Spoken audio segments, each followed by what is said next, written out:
భారతదేశ దక్షిణ తీరంలో కొలువై ఉన్న పరమ పవిత్రమైన పుణ్యక్షేత్రం రామేశ్వర జ్యోతిర్లింగం రావణాసురుడితో జరగబోయే మహాయుద్ధంలో విజయం సాధించడం కోసం ఆ కోదండరాముడు ఇక్కడ మహాశివుడిని భక్తితో ఆరాధించాడు.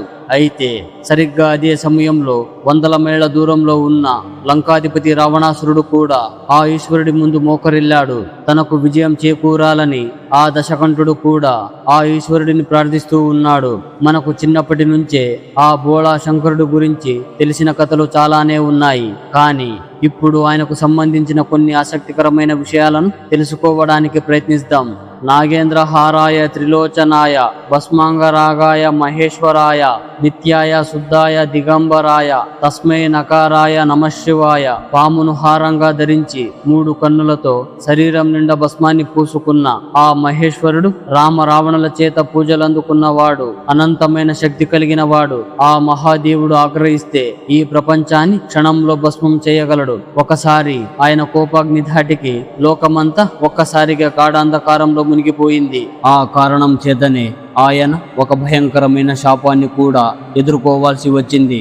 గణేష పురాణం ప్రకారం పూర్వం ఒకానొక సందర్భంలో పరమశివుడికి సూర్యదేవుడికి మధ్య ఊహించని విధంగా ఒక భీకరమైన యుద్ధం సంభవించింది.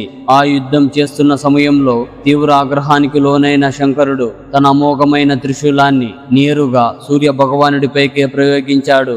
ఆ త్రిశూల ఘాతానికి సూర్యుడి తేజస్సు ఒక్కసారిగా ఆవిరైపోయింది. విశ్వానికి వెలుగునిచ్చే భాస్కరుడే నేలకూలడంతో లోకమంతా క్షణకాలంలో కటిక చీకటి అలుముకుంది.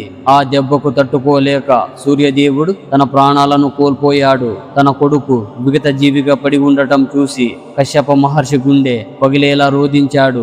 దుఃఖం కాస్త తీవ్రమైన క్రోధంగా మారింది.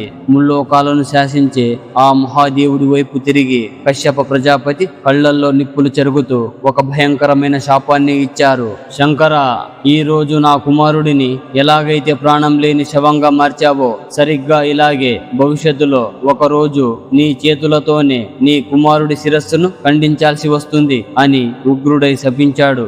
ఆ మహర్షి ఇచ్చిన భయంకరమైన శాపాన్ని వినగానే ముల్లోకాలలోని దేవతలంతా ఒక్కసారిగా వణికిపోయారు. సూర్యుడు లేని ఈ సృష్టి అంధకారంలో కూరుకుపోయింది. సమస్త జీవరాశులు ప్రాణాలు కోల్పోతుంటే లోకమంతా గందరగోళంగా మారింది. ఈ మహాప్రళయాన్ని గమనించిన బ్రహ్మదేవుడు వెంటనే పరమేశ్వరుడిని శరణు వేడి ప్రార్థించాడు. బ్రహ్మదేవుని విన్నపంతో ఆ బోళా శంకరుడు శాంతించి సూర్య భగవానుడిని తిరిగి బ్రతికించాడు. కానీ కాలం రాసిన విధి మాత్రం మారలేదు. ఆ శాప ప్రభావం పూర్తిగా తొలగిపోలేదు. దాని ఫలితంగానే తరువాతి కాలంలో సాక్షాత్తు ఆ మహాదేవుడే తన కుమారుడైన వినాయకుడి శిరస్సును ఖండించాల్సిన అనివార్య ఘట్టం చోటు చేసుకుంది. ఈ వీడియో ఇంతవరకు చూశారంటే మీకు ఎంతో కొంత నచ్చిందని ఆశిస్తున్నాను. నచ్చితే ఈ వీడియోకి లైక్ చేసి మా ఛానల్ సబ్స్క్రైబ్ చేసుకోండి. అలాగే మీ అభిప్రాయాన్ని కామెంట్ రూపంలో తెలపండి. ఇప్పుడు రుద్రాక్షాల వెనుక ఉన్న రహస్యాన్ని, వాటి విశిష్టతను తెలుసుకుందాం. లోక కంటకుడైన తర్కాసురుడిని సంహరించే శక్తి కోసం ఆ పరమశివుడు 1000 సంవత్సరాల పాటు ఘోరమైన తపస్సు చేశారు. ఆ సుదీర్ఘ తపస్సు ముగిసిన తర్వాత ఆయన నెమ్మదిగా కళ్ళు తెరిచిన పవిత్ర క్షణాన కొన్ని కన్నీటి చుక్కలు భూమిని తాకాయి. ఆ కన్నీటి చుక్కలు భూమిని తాకడమే తరువాయి అక్కడే అత్యంత శక్తివంతమైన పవిత్రమైన రుద్రాక్షాలు ఉద్భవించాయి. మనుషులు పడుతున్న వేదనాలను, వారి కష్టాలను చూసి చలించిపోయిన బోళా శంకరుడు తన కరుణ ప్రసాదంగా ఈ రుద్రాక్షాలను మానవాళికి వరంగా అనుగ్రహించాడు. 108 పూసల మాల అన్ని దేవతల ఆశీర్వాదం లభిస్తుందని నమ్మకం. 3 మరియు 5 ముఖాల రుద్రాక్షాలు మంచి ఆరోగ్యాన్ని ఇస్తాయని చెబుతారు. 14 ముఖాల రుద్రాక్ష వ్యాపార అభివృద్ధికి తోడ్పడుతుంది. 7 ముఖాల రుద్రాక్ష మహాలక్ష్మి అనుగ్రహం కలుగుతుంది. 17 ముఖాల రుద్రాక్ష ఆధ్యాత్మిక శక్తిని పెంచుతుంది. 12 ముఖాల రుద్రాక్ష సూర్యదేవుని శక్తికి ప్రతీక.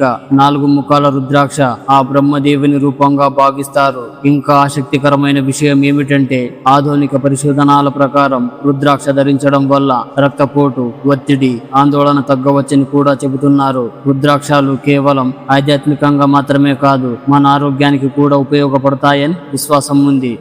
ఆ పరమశివుడు భస్మాన్ని ఎందుకు పూసుకుంటాడు?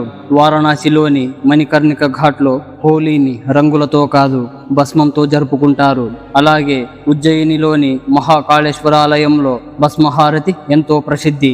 ఈ ఆచారాల వెనుక ఉన్న పరమార్థం ఏంటి? పూర్వం ప్రాణద అనే మహర్షి అరణ్యంలో కఠోర తపస్సు చేసేవారు. ఆయన కేవలం అడవిలో దొరికే పండ్లు, ఆకులను మాత్రమే ఆహారంగా తీసుకుంటూ జీవనం సాగించేవారు. ఒకరోజు ఆయన గడ్డి కోస్తున్న సమయంలో ప్రమాదవశాత్తు వేలు తెగింది. సాధారణంగా రక్తం రావాలి, కానీ విచిత్రంగా ఆయన వేలు నుండి ఆకుల రసం రావడం మొదలయ్యింది. అది చూసి ఆయనలో అహంకారం తలకెక్కింది. తన తపస్సు వల్ల తన శరీరమే పవిత్రమైన వనస్పతిగా మారిపోయిందని ఆయన గర్వపడసాగాడు. నా అంతటి పవిత్రుడు, గొప్పవాడు ఈ లోకంలోనే ఎవ్వరూ లేరు అని ఆయన గర్వంతో విర్రవీగాడు. ఆ ముని అహంకారాన్ని అణిచివేయడానికి పరమశివుడు ఒక సామాన్య వృద్ధుడి రూపంలో ఆయన ముందుకు వచ్చాడు. ఆ వృద్ధుడు ప్రశాంతంగా ఇలా అన్నాడు: ఓ మునీశ్వర, ఈ ఆకుల రసమైన శరీరమైన ఏదైనా సరే చివరకు బూడిదలో కలవాల్సిందే. ఈ సృష్టిలో శాశ్వతమైనది, పరమ సత్యమైనది ఆ భస్మం మాత్రమే. అలా చెబుతూనే ఆ వృద్ధుడు తన వేలును కోసి అగ్నిలో వేయగానే అది బూడిదగా మారిపోయింది. ఆ క్షణంలోనే తన ముందున్నది సాక్షాత్తు ఆ పరమశివుడేనని మునికి అర్థమయ్యింది. తన అజ్ఞానాన్ని, అహంకారాన్ని తలుచుకొని ఆయన పశ్చాత్తాపంతో శివుడి పాదాలపై పడి క్షమాపణ కోరుకున్నాడు. అప్పటి నుండే మనిషి జీవితం శాశ్వతం కాదని, ఈ దేహమైన సంపదైన ఆఖరికి బూడిదలో కలవాల్సిందేనని లోకానికి గుర్తు చేయడానికి శివుడు తన శరీరం నిండా భస్మాన్ని పూసుకుంటాడు. ఆ పరమశివుని మెడలో అలంకారంగా కనిపించే ఆ పాము పేరు వాసుకి. క్షీరసాగర మదనం జరిగినప్పుడు మందార పర్వతానికి కవ్యంగా మారి దానికి తాడుగా ఈ వాసుకిని ఉపయోగించారు. అయితే ఆ మదనం జరుగుతున్న సమయంలో ఊహించని విధంగా ఆలాహలం అనే భయంకరమైన విషం ఉద్భవించింది. ఆ విషగ్ని జ్వాలల నుండి లోకాన్ని రక్షించడం కోసం ఆ మహాదేవుడు ఆలాహలాన్ని తానే స్వయంగా సేవించాడు.